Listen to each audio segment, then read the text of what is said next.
পৃথিবীতে যা কিছু মহান সৃষ্টি চিরকল্যাণকর, অর্ধেক তার আনিয়াছে নারী, অর্ধেক তা নর। রাজনীতি ও উন্নয়নে নারী, এই ক্লাসে তোমাদের সবাইকে স্বাগত জানাচ্ছি। আমি শাহাদুজ্জামান।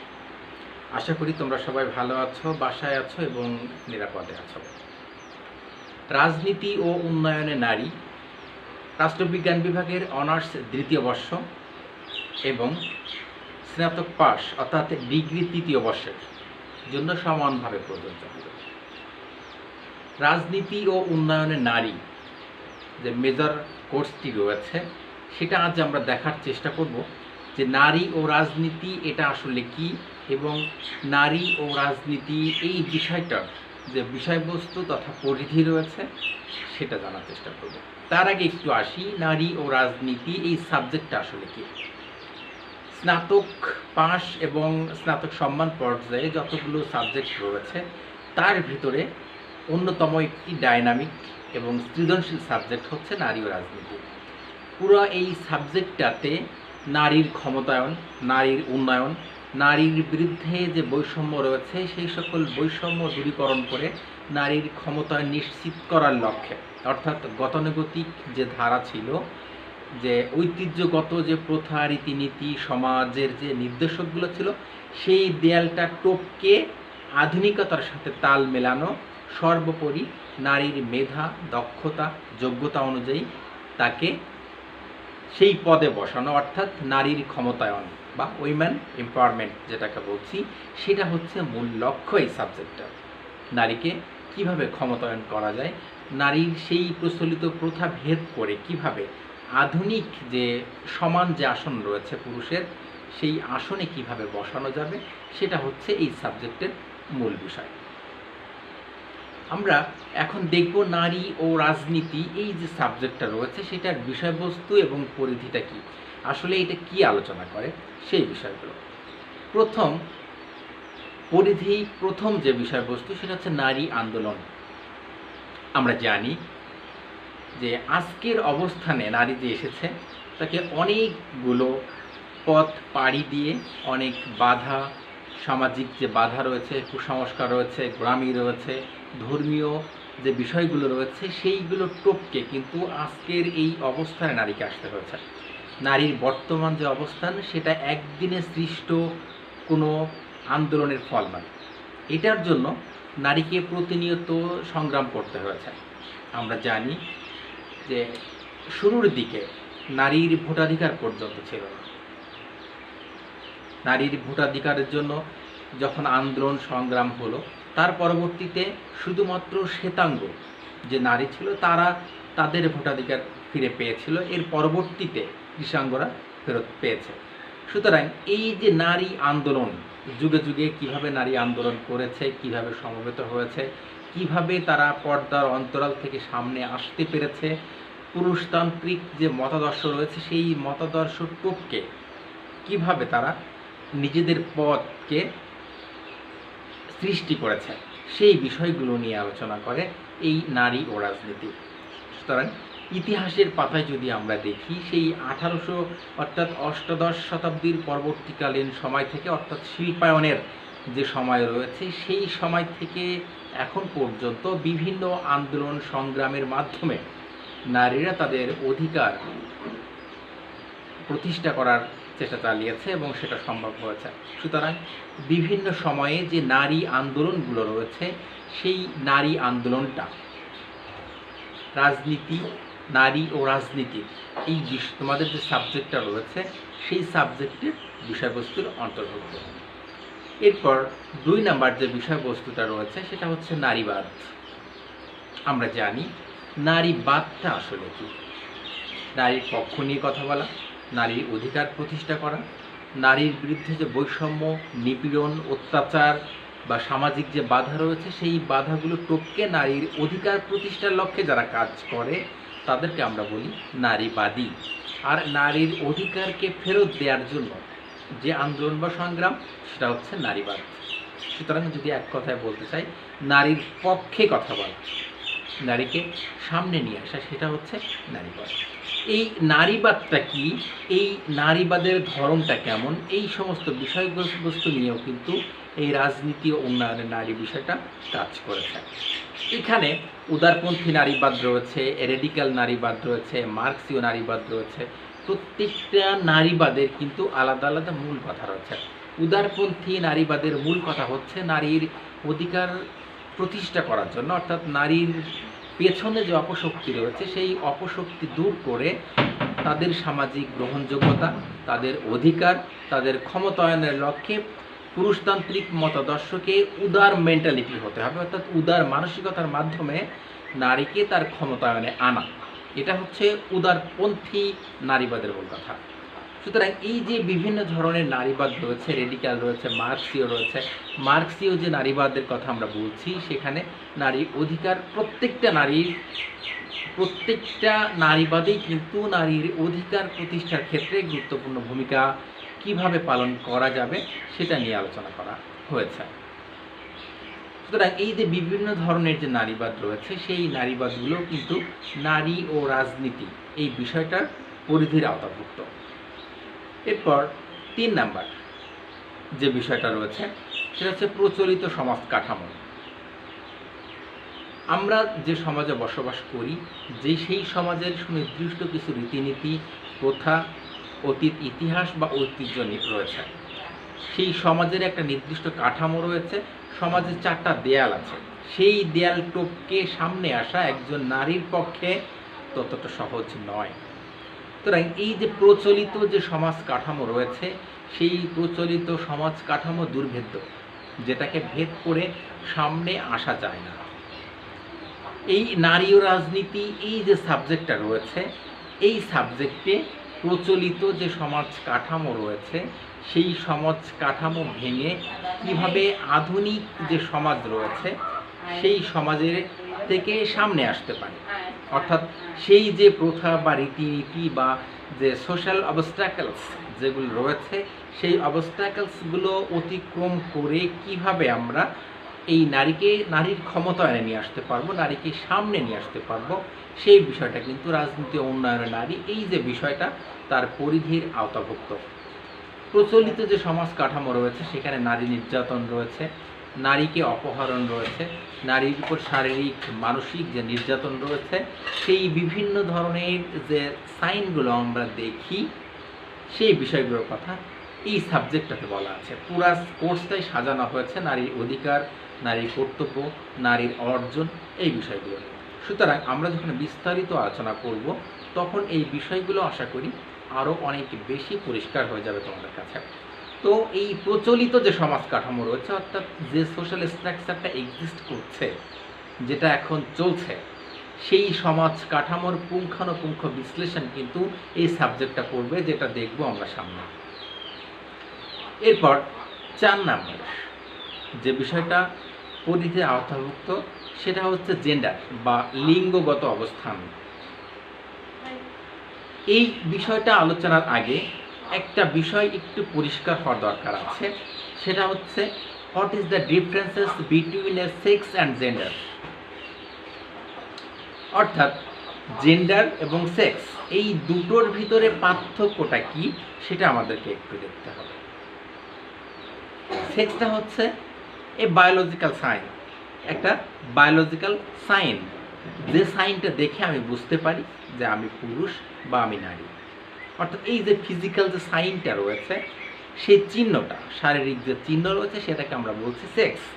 আর জেন্ডারটা হচ্ছে নট এ ফিজিক্যাল সাইন, জেন্ডারটা হচ্ছে আমার রোল, অর্থাৎ আমার ভূমিকা, আমি যে রোলটা সমাজে প্লে করি, অর্থাৎ আমি যে কাজটা করি বা এই সমাজে আমার ভূমিকাটা কি, সেই ভূমিকাটা হচ্ছে জেন্ডার। সুতরাং এইখানে যদি দেখি যে আমরা প্রচলিত সমাজ কাঠামে সেক্স বলতে যেটা বোঝায় এই রাজনীতি ও নারী উন্নয়নের ক্ষেত্রে সেই বিষয়টা কিন্তু পৃথক, এখানে সেই বিষয়টা মিন করছে না। এখানে সেক্স বলতে বায়োলজিক্যাল সাইন তা বোঝাচ্ছে, অর্থাৎ শারীরিক যে চিহ্ন যেটা দেখে আইডেন্টিফাই করা যায় সে একজন নারী নাকি পুরুষ, সেটাকে বলছে সেক্স। আর জেন্ডার সেটাকে আমরা বলছি যে সেই মানুষ, সেই নারী বা পুরুষ যে সমাজে কোন ধরনের রোল প্লে করে, অর্থাৎ কোন ধরনের ভূমিকা সে পালন করতে পারে। যে ক্ষেত্রে দেখা যায় নারী যে কাজের সাথে অভ্যস্ত, চাইলে পুরুষ সেই কাজ করতে পারে। আবার নারীর ক্ষমতায়নের অর্থাৎ আধুনিকতার সিঁড়ি বয়ে সাম্প্রতিক সময়ে যদি আমরা দেখি, পুরুষের সমকক্ষ কিন্তু নারী আছে। অর্থাৎ পুরুষ যে কাজগুলো করছে, নারীরা কিন্তু সেই কাজ করে যাচ্ছে।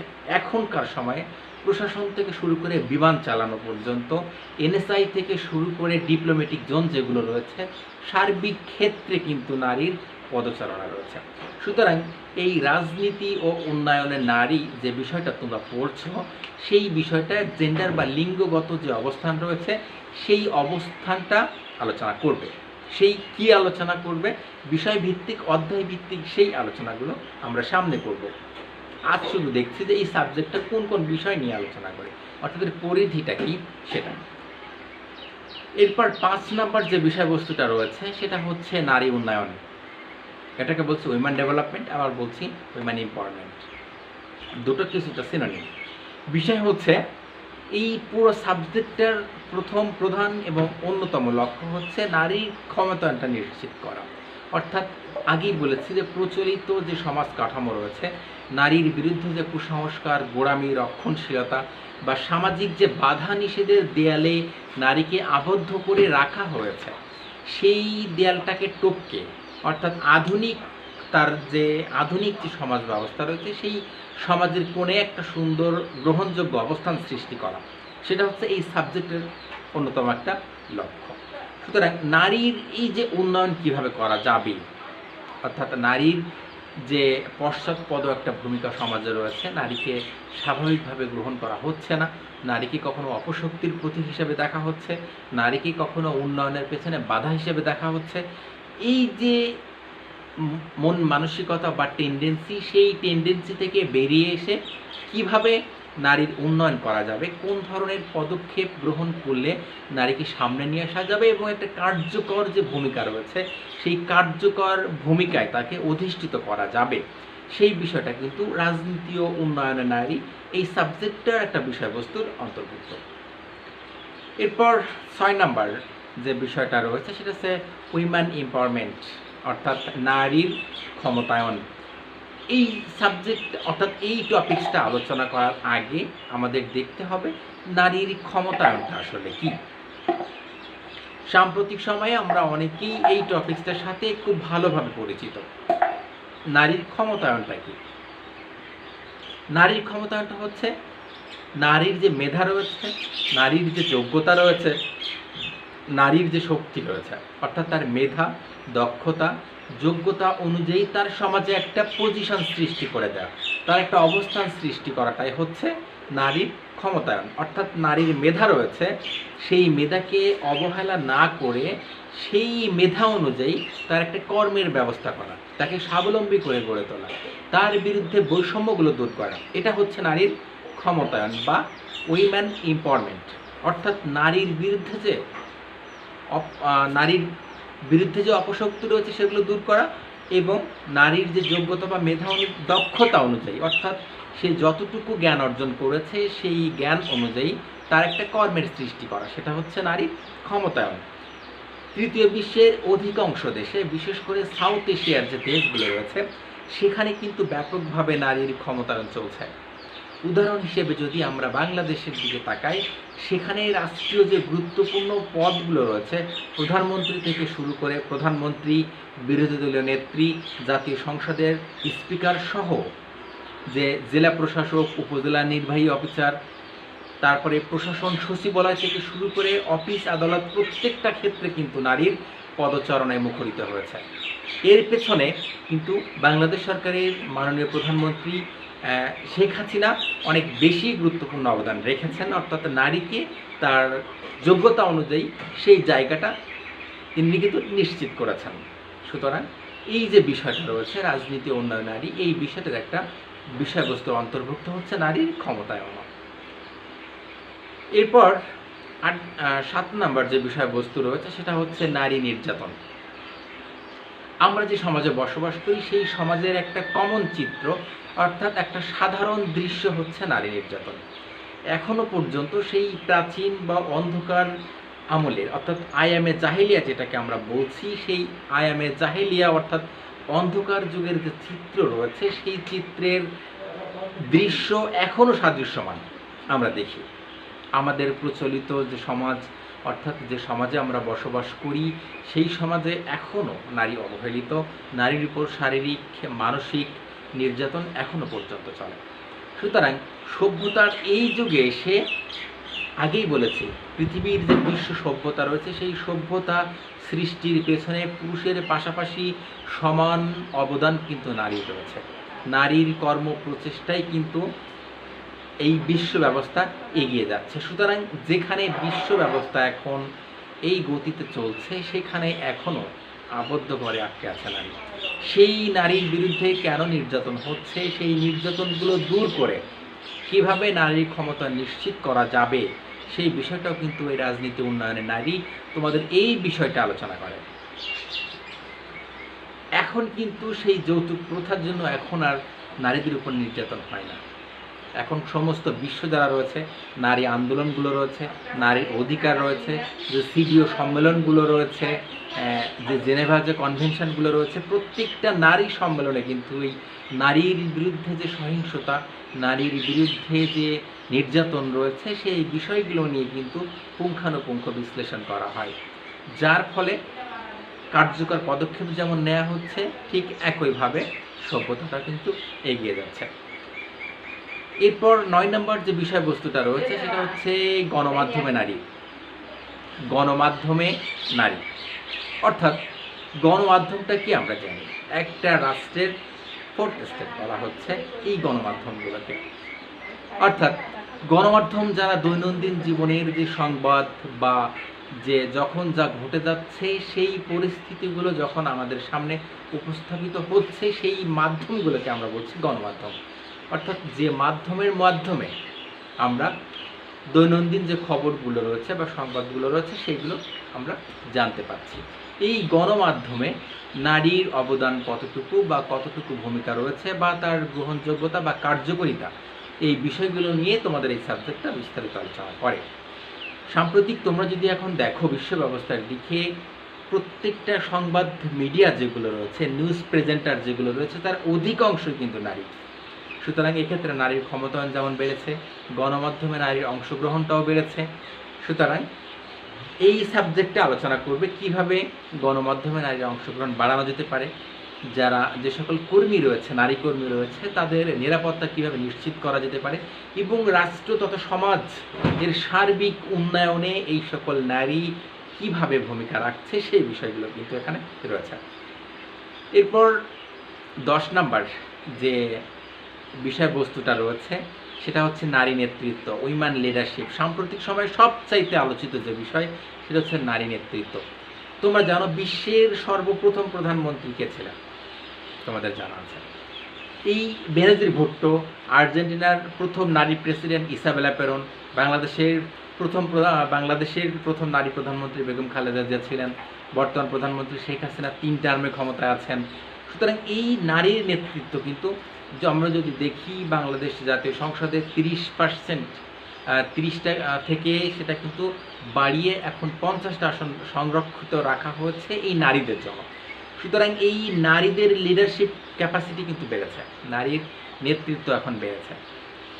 বিশ্বের অধিকাংশ দেশ, বিশেষ করে দক্ষিণ এশিয়া রয়েছে, শ্রীলঙ্কা রয়েছে, নেপাল রয়েছে, এই কিছুদিন আগেও দেখলাম এই সকল দেশগুলোতে কিন্তু নেতৃত্ব দিচ্ছে নারী।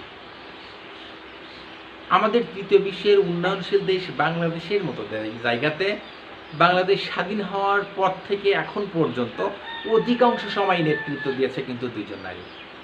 সুতরাং এই নারী নেতৃত্ব কিভাবে দেয়া যাবে, কিভাবে নারীকে তার যথাযোগ্য মর্যাদা আসীন করা যাবে সেই বিষয়গুলো নিয়ে কিন্তু এই রাজনীতি ও উন্নয়নে নারী যে বিষয়টা রয়েছে সেটা আলোচনা করে।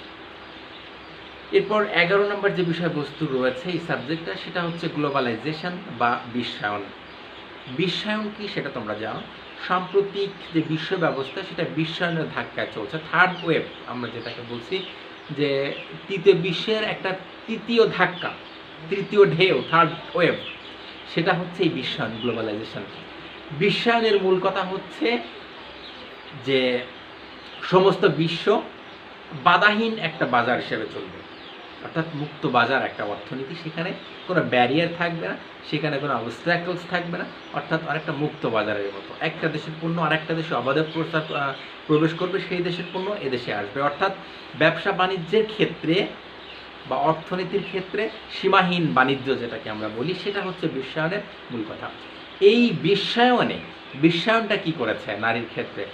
নারীকে কি তার ক্ষমতায় নিয়ে আসতে পেরেছে, নাকি নারীকে পিছিয়ে দিয়েছে, নাকি নারীর ক্ষেত্রে বিশ্বায়নের ভূমিকা ঠিক আছে? এই সমস্ত বিষয়গুলো নিয়ে কিন্তু এই সাবজেক্টটা আলোচনা করে। তবে বিশ্বায়নের প্রভাবে নারীকে যেমন ক্ষমতায়নে নিয়ে বসিয়েছে, অর্থাৎ নারীর ক্ষমতা নিশ্চিত করেছে, আর পাশাপাশি এই বিশ্বায়ন কিন্তু নারীর নিরাপত্তার জন্য কিছুটা হলেও হুমকির সৃষ্টি করেছে। সেই বিস্তারিত আলোচনাও আমরা দেখব কোনো এক ক্লাসে। এরপর 12 নম্বর এবং সর্বশেষ যে বিষয়বস্তুটা রয়েছে এই সাবজেক্টে, সেটা হচ্ছে পলিটিক্যাল পার্টিসিপেশন বা রাজনৈতিক অংশগ্রহণ। রাজনীতি কি সেটা তোমরা জানো, যে অথরিটেটিভ অ্যালোকেশনস অফ ভ্যালুস, অর্থাৎ মূল্যবোধের যে কর্তৃত্বপূর্ণ বরাদ্দ রয়েছে সেটাকে আমরা বলছি রাজনীতি। সুতরাং এই যে ধারণা রাজনীতি, অর্থাৎ আমরা যারা রাজনীতিকে বর্তমানে বুঝি সেটা হচ্ছে সরকার পরিচালনায় নিয়োজিত, অর্থাৎ সরকারকে যারা পরিচালনা করে তারা হয়তো রাজনীতির সাথে জড়িত। এখন বিষয় হচ্ছে যে এই রাজনৈতিক যে অংশগ্রহণ, পলিটিক্যাল পার্টিসিপেশন যেটা রয়েছে, সেটা কিন্তু 18 শতকের আগে নারীর এই রাজনৈতিক অংশগ্রহণ ছিল না। বিশেষ সর্বপ্রথম নিউজিল্যান্ডের যে নারীরা ছিলেন তারাই ভোটাধিকার পেয়েছিলেন, তবে শ্বেতাঙ্গ নারীরা, কৃষাঙ্গ নারীরা কিন্তু ভোটাধিকার পায়নি। এখন যদি আমরা দেখি এই বিশ্বায়নের ধাক্কায় এখনকার অবস্থানে বিশ্বের প্রত্যেকটা দেশের নারী পুরুষের পাশাপাশি সমান অবদান রয়েছে। রাজনীতিতে অংশগ্রহণ তাদের বেড়েছে, রাজনীতিতে তাদের ভূমিকা বেড়েছে, রাজনীতিকে তারা আরও গতিশীল করেছে। এমনকি প্রেসিডেন্ট হিসাবে, প্রধানমন্ত্রী হিসাবে, মন্ত্রী হিসাবে, স্পিকার হিসেবেও কিন্তু এই নারী গুরুত্বপূর্ণ ভূমিকা পালন করে যাচ্ছে। সুতরাং এই কথা আমরা নিঃসন্দেহে বলতে পারি যে রাজনীতির ক্ষেত্রে নারীর অংশগ্রহণ কিন্তু বেড়েছে। আর কতটুকু বেড়েছে এবং আরও কিভাবে সেই অংশগ্রহণকে বাড়ানো যাবে সেই বিষয়গুলো কিন্তু তোমাদের এই সাবজেক্ট আলোচনা করে। সুতরাং এতক্ষণ যে বিষয়টা নিয়ে আমরা আলোচনা করলাম সেটা হচ্ছে রাজনীতি ও উন্নয়নে নারী, এই যে বিষয়টা, সেই বিষয়টা অর্থাৎ এই সাবজেক্টটার পরিধি ও বিষয়বস্তু। আশা করি সবাই বুঝতে পেরেছ। যদি কোথাও কোনো অস্পষ্টতা থাকে, বুঝতে না পারো, আমাকে অবশ্যই জানাবে।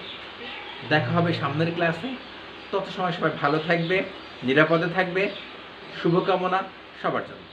ধন্যবাদ সবাই।